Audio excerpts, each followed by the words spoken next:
ವಿಶ್ವ ನಾಯಕ ನರೇಂದ್ರ ಮೋದಿ ಅವರ ಕುರಿತ ಕಾಂಗ್ರೆಸ್ ಪಕ್ಷದ ಶಾಸಕ ರಾಜು ಕಾಗೆಯವರ ಕೀಳು ಅಭಿರುಚಿಯ ಹೇಳಿಕೆಯನ್ನು ಬಿಜೆಪಿ ಅತ್ಯುಗ್ರಹವಾಗಿ ಖಂಡಿಸುತ್ತದೆ.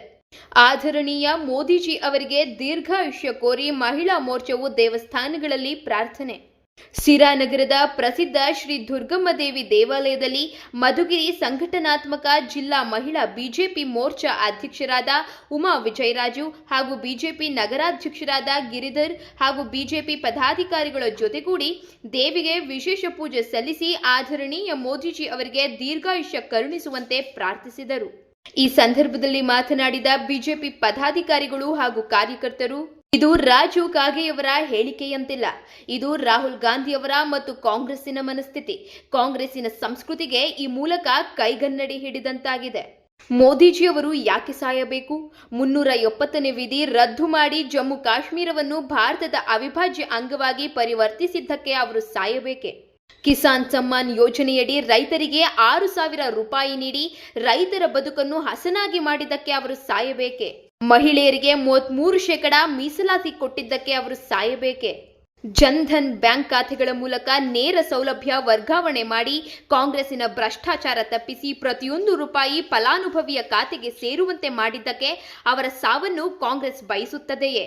ಕೋಟ್ಯಾಂತರ ಶೌಚಾಲಯಗಳನ್ನು ನಿರ್ಮಿಸಿಕೊಟ್ಟು ಮಹಿಳೆಯರ ಘನತೆ ಹೆಚ್ಚಿಸಿದ್ದಕ್ಕಾಗಿ ಮೋದಿಜಿಯವರ ಅಂತ್ಯವನ್ನು ಕಾಂಗ್ರೆಸ್ ಅವರು ಬಯಸುತ್ತಾರಾ? ವಿಶ್ವದ 11ನೇ ಆರ್ಥಿಕ ಶಕ್ತಿಯಾಗಿದ್ದ ನಮ್ಮ ದೇಶವನ್ನು 5ನೇ ಆರ್ಥಿಕ ಶಕ್ತಿಯಾಗಿ ಮಾಡಿದ್ದಕ್ಕಾಗಿ ಈ ಕೆಟ್ಟದ್ದನ್ನು ಕಾಂಗ್ರೆಸ್ಸರು ಬಯಸುತ್ತಾರಾ? ಮೋದಿಜಿಯವರ ಕುರಿತ ಕಾಂಗ್ರೆಸ್ಸಿನ ಮಾನಸಿಕತೆಯನ್ನು ರಾಜ್ಯ ಬಿಜೆಪಿ ಖಂಡಿಸುತ್ತದೆ. ಅವರ ಆಯಸ್ಸು ಹೆಚ್ಚಾಗಲಿ, ದೇಶವನ್ನು ಅವರು ಸಮರ್ಥವಾಗಿ ಮುನ್ನಡೆಸುವಂತಾಗಲಿ ಎಂದು ಮಹಿಳಾ ಮೋರ್ಚಾ ವತಿಯಿಂದ ರಾಜ್ಯದೆಲ್ಲೆಡೆ ದೇವಸ್ಥಾನಗಳಲ್ಲಿ ಪ್ರಾರ್ಥನೆ ಸಲ್ಲಿಸಲಾಗುತ್ತಿದೆ. ನೇಹ ಹಿರೇಮಠರಂತರ ಭೀಕರ ಹತ್ಯೆ ಕರ್ನಾಟಕಕ್ಕೆ ಕಪ್ಪು ಚುಕ್ಕಿ. ಇದನ್ನು ಮಹಿಳೆಯರು ಸಹಿಸಲಸಾಧ್ಯ. ಬೆಳಗಾವಿಯ ವಂಟಮೂರಿಯಲ್ಲಿ ಮಹಿಳೆಯ ವಿವಸ್ತ್ರ ಪ್ರಕರಣ, ಹಾವೇರಿಯಲ್ಲಿ ಸಾಮೂಹಿಕ ಅತ್ಯಾಚಾರ ಪ್ರಕರಣ ರಾಜ್ಯದಲ್ಲಿ ಮಹಿಳೆಯರು ಸುರಕ್ಷಿತರಲ್ಲ ಎಂದು ತೋರಿಸುತ್ತದೆ. ರಾಜ್ಯದ ಕಾಂಗ್ರೆಸ್ ಸಚಿವ ಆರ್.ಬಿ. ತಿಮ್ಮಾಪುರ ಅವರು ಪ್ರಜ್ವಲ್ ರೇವಣ್ಣ ಮತ್ತು ಭಗವಾನ್ ಶ್ರೀಕೃಷ್ಣರನ್ನು ಹೋಲಿಸಿ ಮಾತನಾಡಿದ್ದಾರೆ. ಕಾಂಗ್ರೆಸ್ ಪಕ್ಷವು ಅಯೋಧ್ಯೆಯ ಶ್ರೀರಾಮ ಮಂದಿರದ ಪ್ರಾಣ ಪ್ರತಿಷ್ಠಾಪನೆಯ ಆಹ್ವಾನ ಪತ್ರವನ್ನು ತಿರಸ್ಕರಿಸಿ ಅಪಮಾನ ಮಾಡಿತ್ತು. ಇದೀಗ ಭಗವಾನ್ ಶ್ರೀಕೃಷ್ಣನಿಗೆ ಅವಮಾನ ಮಾಡುವಂತೆ ಮಾತನಾಡುತ್ತಿದ್ದಾರೆ ಕಾಂಗ್ರೆಸ್ನ ಕೆಲ ಮುಖಂಡರು. ಈ ಸಂದರ್ಭದಲ್ಲಿ ನಗರದ ಅಧ್ಯಕ್ಷರಾದ ಗಿರಿಧರ್, ಜಿಲ್ಲಾ ಮಹಿಳಾ ಅಧ್ಯಕ್ಷರಾದ ಉಮಾ ವಿಜಯರಾಜು, ನಗರದ ಪ್ರಧಾನ ಕಾರ್ಯದರ್ಶಿ ನರಸಿಂಹರಾಜು, ಸುರೇಶ್, ವರುಣ್, ರಘು, ವಿಶ್ವಾರಾಧ್ಯ, ಬಾಲಾಜಿ, ನರೇಂದ್ರ, ಹೇಮಲತಾ, ಅರುಣ ಹಾಗೂ ಪ್ರಮುಖ ಮುಖಂಡರು ಉಪಸ್ಥಿತರಿದ್ದರು. ನಾವಿವತ್ತು ಏನು ದೇವಸ್ಥಾನದಲ್ಲಿ ನರೇಂದ್ರ ಮೋದಿಜಿ ಅವರಿಗೆ ಆರೋಗ್ಯ ಆಯುಷು ಹೆಚ್ಚಾಗಲಿ ಹಾಗೂ ಶತ್ರು ಬುದ್ಧಿ ನಾಶ ಆಗಲಿ ಅನ್ನೋ ಒಂದು ಉದ್ದೇಶದಿಂದ ನಾವಿವತ್ತು ದುರ್ಗಮ್ಮನ ದೇವಸ್ಥಾನದಲ್ಲಿ ಪೂಜೆ ಮಾಡ್ಸಕ್ಕೆ ಬಂದಿದ್ದೀವಿ. ಯಾಕಂದರೆ ಈ ರಾಜು ಕಾಗೆ ಅವರು ಮಾತಾಡ್ತಾ ಒಂದು ಮಾತನ್ನು ಹೇಳ್ತಾರೆ, ಮೋದಿಜಿ ಬಿಟ್ಟರೆ ಬೇರೆ ವ್ಯಕ್ತಿ ಇಲ್ವಾ ಅಂತಂದು. ಮೋದಿಜಿನ ನಾವು ಯಾಕೆ ಇಷ್ಟೊಂದು ಇದು ಮಾಡ್ತೀವಿ ಅಂದರೆ, ನಾವು ಕೊರೋನಾ ಟೈಮಲ್ಲಿ ಪ್ರಾಣ ಹೋಗೋಂಥ ಸಿಚುವೇಷನ್ನಲ್ಲಿ ನಮಗೆ ಜೀವ ದಾನ ಮಾಡಿದಂಥವ್ರು ಮೋದಿಜಿ. ಹಾಗೂ 33% ರಿಸರ್ವೇಷನನ್ನು ಹೆಣ್ಣು ಮಕ್ಕಳಿಗೆ ಒಂದು ಅವಕಾಶವನ್ನು ಮಾಡಿಕೊಟ್ಟಂಥ ಮಹಾನ್ ವ್ಯಕ್ತಿ ಮೋದಿಜಿ. ಹಾಗೆ ಈ ಥರ ಹೇಳ್ಕೊಂಡು ಹೋದರೆ ಅವರ ಅಭಿವೃದ್ಧಿ ಕೆಲಸಗಳು ಸಾಕಷ್ಟಿದೆ. ಅವ್ರ ಬಾಯಲ್ಲಿ ಅದು ಹೇಗೆ ಆ ರೀತಿ ಒಬ್ಬ ವ್ಯಕ್ತಿಯ ಸಾವನ್ನು ಬಯಸುವಂಥ ಮಾತು ಏನಕ್ಕೆ ಬಂದಿದೆ ಅಂತ ಗೊತ್ತಾಗ್ತಾ ಇಲ್ಲ. ದಯವಿಟ್ಟು ನಿಮ್ಮ ಮಾತನ್ನು ನಾವು ಖಂಡಿಸ್ತೀವಿ. ಮೋದಿಜಿ ಅವ್ರಿಗೆ ನೀವೆಲ್ಲ ಅಂದಿದ ತಕ್ಷಣ ಅವ್ರಿಗೆ ಯಾವುದೇ ತೊಂದರೆ ಆಗಲ್ಲ. ಯಾಕಂದರೆ ಮೋದಿ ನಮ್ಮ ಪರಿವಾರ ಅಂದ್ಕೊಂಡಿದ್ದೀವಿ. ನಮ್ಮ ಪರಿವಾರದ ಒಬ್ಬ ವ್ಯಕ್ತಿಗೆ ನೀವು ಸಾವನ್ನು ಬಯಸೋದಾದರೆ ನಾವೆಲ್ಲರೂ ನಿಮ್ಮನ್ನು ವಿರೋಧ ಮಾಡ್ತೀವಿ, ನಿಮ್ಮ ಮಾತುಗಳನ್ನು ವಿರೋಧ ಮಾಡ್ತೀವಿ. ಯಾಕೆ ನೀವು ಅವರು ಸಾವನ್ನು ಬಯಸ್ತಾ ಇದ್ದೀರಾ ಅಂತ ನಮ್ಗೆ ಅರ್ಥ ಆಗ್ತಿಲ್ಲ. ಇದು ನಿಮ್ಮ ಬಾಯಿಂದ ಬಂದಿದ್ದಲ್ಲ, ಕಾಂಗ್ರೆಸ್ನವರ ದುರ್ಬುದ್ಧಿ, ರಾಹುಲ್ ಗಾಂಧಿಯವರ ದುರ್ಬುದ್ಧಿ ಅಂತಲೇ ನಾವು ಹೇಳಕ್ಕೆ ಇಷ್ಟಪಡ್ತೀವಿ. ಇದು ಕಾಂಗ್ರೆಸ್ ಅವರು ಎಷ್ಟು ನೀಚವಾಗಿ ಒಬ್ಬ ವ್ಯಕ್ತಿಯ ಸಾವನ್ನು, ದೇಶವನ್ನು ಕಾಯುವಂಥ ಒಬ್ಬ ವ್ಯಕ್ತಿಯ ಸಾವನ್ನು ಬಯಸ್ತಾ ಇದ್ದಾರೆ ಅನ್ನೋದು ಇದರಲ್ಲಿ ಗೊತ್ತಾಗ್ತಾ ಇದೆ. ಅವ್ರು ಏನಕ್ಕೋಸ್ಕರ ಸಾಯಬೇಕು ಅಂತ ಕೇಳ್ತೀವಿ ನಾವು. ಕೋವಿಡಲ್ಲಿ ಅಷ್ಟು ಜನರ ಪ್ರಾಣ ಉಳಿಸಿದ್ರಲ್ಲ ಆ ತಪ್ಪಿಗ, ಅಥವಾ ನಮ್ಗೆ ಇಷ್ಟೊಂದು ಅಭಿವೃದ್ಧಿ ಕೆಲಸಗಳನ್ನ ಮಾಡಿಕೊಟ್ರಲ್ಲ ಆ ತಪ್ಪಿಗ, ದೇಶವನ್ನು ಆರ್ಥಿಕವಾಗಿ ಕೂಡ ಇಷ್ಟೊಂದು ಮುಂದುವರಿಸಿದ್ರಲ್ಲ ಆ ತಪ್ಪಿಗ, ರೋಡ್ಗಳಾಗಿರ್ಬೋದು, ವಾಟರ್ ಫೆಸಿಲಿಟಿ ಆಗಿರ್ಬೋದು, ಪ್ರತಿಯೊಂದು ವಿಷಯದಲ್ಲೂ ಅವ್ರು ನಮಗೆ ಅಭಿವೃದ್ಧಿಗಳನ್ನು ತಂದುಕೊಡ್ತಿದ್ದಾರಲ್ಲ ಆ ವಿಷಯಕ್ಕೋಸ್ಕರ ನೀವು ಅವ್ರನ್ನ ಸಾವನ್ನು ಬಯಸ್ತಾ ಇದ್ದೀರಾ. ನಾವು ನಿಮ್ಮ ಮಾತನ್ನು ಖಂಡಿಸ್ತಿದ್ದೀವಿ. ನಮ್ಮ ಪರಿವಾರದ ಮೋದಿಜಿ ಅವರಿಗೆ ಯಾವುದೇ ಕಾರಣಕ್ಕೂ ಏನು ತೊಂದರೆ ಆಗೋದಕ್ಕೆ ನಾವು ಬಿಡಲ್ಲ. ಈ ಸಾರಿ ಕೂಡ ಅವರು ಖಂಡಿತ ಗೆಲ್ತಾರೆ ಅಂತ ನಾನು ಹೇಳಕ್ಕೆ ಇಷ್ಟಪಡ್ತೀನಿ. ಇದೇ ಜಗಮೆಚ್ಚಿದ ವಿಶ್ವನಾಯಕ ನರೇಂದ್ರ ಮೋದಿಜಿಯವರ ಸಾವನ್ನು ಬಯಸಿರುವಂಥ ಕಾಂಗ್ರೆಸ್ನ ನಾಯಕರಿಗೆ ದೇವರು ಈ ಶಿಕ್ಷೆ ಕೊಟ್ಟು ಅವ್ರನ್ನ ಒಳ್ಳೆಯ ರೀತಿಯಲ್ಲಿ ನಡ್ಕೊಳ್ಳೋ ಹಂಗೆ ಆ ಭಗವಂತ ಬುದ್ಧಿ ಕೊಡಲಿ ಅಂತೇಳಿ ಇವತ್ತು ದುರ್ಗಮ್ಮ ದೇವಸ್ಥಾನದಲ್ಲಿ ಪೂಜೆ ಮಾಡ್ತಿದ್ದೀವಿ.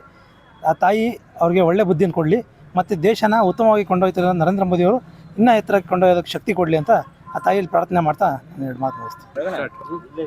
ಮೋದಿಜಿಯವ್ರ ಬಗ್ಗೆ ಮಾತಾಡಿದ್ರಲ್ಲ ಕಾಂಗ್ರೆಸ್ನವರು, ಅವರೊಬ್ಬರು ಹೇಳಿದ್ರೆ ತಕ್ಷಣ ಸಾವು ಬರಲ್ಲ ಮೋದಿಜಿಯವ್ರಿಗೆ. ನಮ್ಮಂಥ ಸಾವಿರಾರು ಜನ ಮಹಿಳೆಯರು ಪುರುಷರು ಆಶೀರ್ವಾದ ಅವ್ರ ಮೇಲೆ ಇರಬೇಕಾದ್ರೆ ಅವ್ರಿಗೆ ಸುಲಭನಾಗಿ ಸಾವು ಬರಲ್ಲ.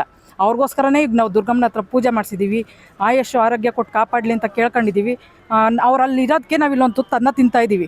ಕಾಂಗ್ರೆಸ್ನವರು ತಿಂತಾಯಿದ್ದಾರೆ ಅನ್ನನ, ಅದರಲ್ಲಿ ಹಿಂದೂಗಳು ಮುಸ್ಲಿಮ್ಗಳು ಎಲ್ಲರೂ ಇದ್ದಾರೆ. ಅವರು ಅನ್ನ ತಿಂತಾಯಿದ್ದಾರೆ, ನಾವು ಅನ್ನ ತಿಂತೀವಿ. ನಾವು ಸೇಫ್ಟಿಯಾಗಿದ್ದೀವಿ ಇಲ್ಲಿ. ಅವರಲ್ಲಿ ಕಾವಲು ಇರೋದಕ್ಕೆ ನಾವಿಲ್ಲಿ ಮನೆಯೊಳಗೆ ಸುರಕ್ಷಿತವಾಗಿದ್ದೀವಿ.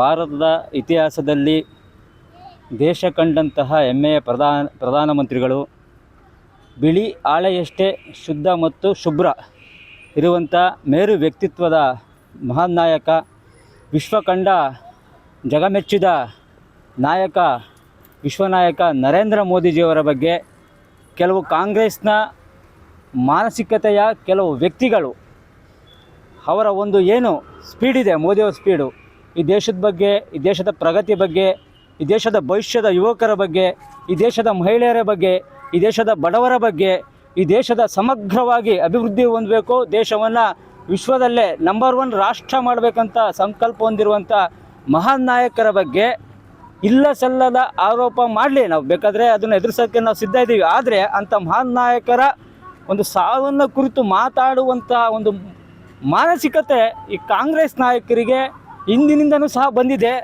ಈಗಲೂ ಸಹ ಅದನ್ನು ಮುಂದುವರ್ಸ್ಕೊಂಡು ಹೋಗ್ತಾಯಿದ್ದಾರೆ. ತಮ್ಗೆ ಹೇಳ್ತಿದ್ದೀವಿ, ಯಾವುದೇ ಒಬ್ಬ ವ್ಯಕ್ತಿಯನ್ನು ನಾವು ಸಾವನ್ನು ಬಯಸ್ಬಿಟ್ಟು ಆತನ ತೇಗಿ ಮಾತಾಡುವಂಥದ್ದಲ್ಲ.